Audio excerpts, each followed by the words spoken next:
नमस्कार। सत्य सनातन ज्योति इस चैनल पर आपका स्वागत है। आज का हमारा विषय है आरती कैसे करें।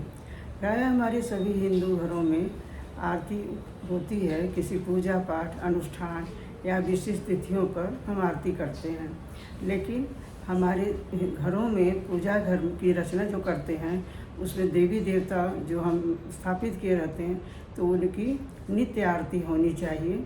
और नहीं सुबह तो शाम, दोनों टाइम नहीं कर सकते तो एक टाइम आरती अवश्य करें।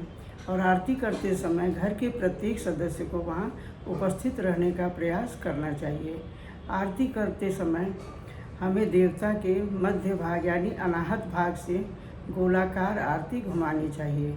और जब हम देवता के सामने दीपक लेकर आएँ तो एक क्षण को वहाँ रुकें, फिर वहाँ से क्लॉकवाइज दीपक को घुमाएं। 1 बार, 5 बार, 7 बार, जो भी आपकी इच्छा हो ऐसे आरती करें। और आरती करते समय हमारी आवाज़ मधुर होनी चाहिए। और जो भी हम वाद्य यंत्र का प्रयोग करते हैं तो वह भी हमारा मधुर स्वर में बजना चाहिए। और एक स्वर, लय व ताल से आरती करनी चाहिए। आरती करने का मतलब है कि आर्त भाव से देवी देवता भगवान को पुकारना।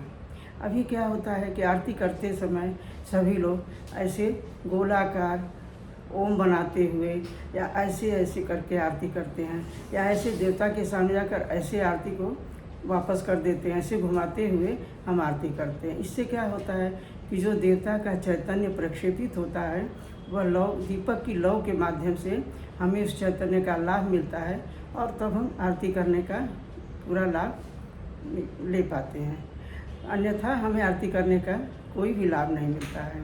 इस प्रकार हम सालों साल पूजा पाठ आरती पूजा करते रहते हैं और हमें ऐसे लगता है कि हमें कुछ लाभ नहीं मिल रहा है। लेकिन आध्यात्म जो है कृति का शास्त्र है, इसमें योग्य कृति करेंगे तभी आपको अनुभूति आएगी और उसका हमें लाभ मिलेगा।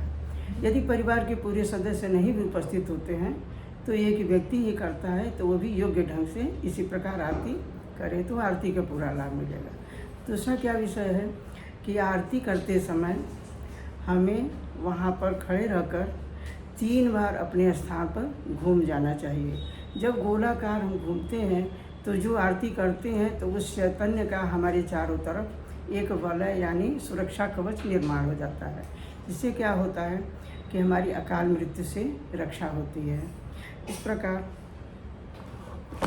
हमें आरती करने का पूरा लाभ मिलता है। वरना अयोग्य ढंग से अथवा मनानुसार जो आरती हम करते हैं तो उसे हमें आरती करने का लाभ नहीं मिलता है। यदि श्लोक हम पढ़ते हुए अपने स्थान पर परिक्रमा करते हैं तो हम उस श्लोक को आपको बता दे रहे हैं। यानि कानि च पापानि जन्मांतर कृतानि च तानि सर्वाणि नश्यन्ति प्रदक्षिणे पदे पदे। यह श्लोक पढ़ते हुए अपने स्थान पर प्रत्येक व्यक्ति को 3 बार घूम जाना चाहिए। और उसके बाद दीपक की आरती लेते समय प्रत्येक व्यक्ति अपने स्थान पर ही खड़े रहकर और उस आरती पर दीपक को सूक्ष्म से ऐसे हाथ घुमाकर और पूरे शरीर पर अपने हाथ को घुमा लेना चाहिए। आरती का चैतन्य हमें इस प्रकार मिलता है और आरती का पूरा लाभ मिलता है। अब आज का विषय यही समाप्त करते हैं, फिर अगले विषय में अगले वीडियो में मिलेंगे। नमस्कार, धन्यवाद।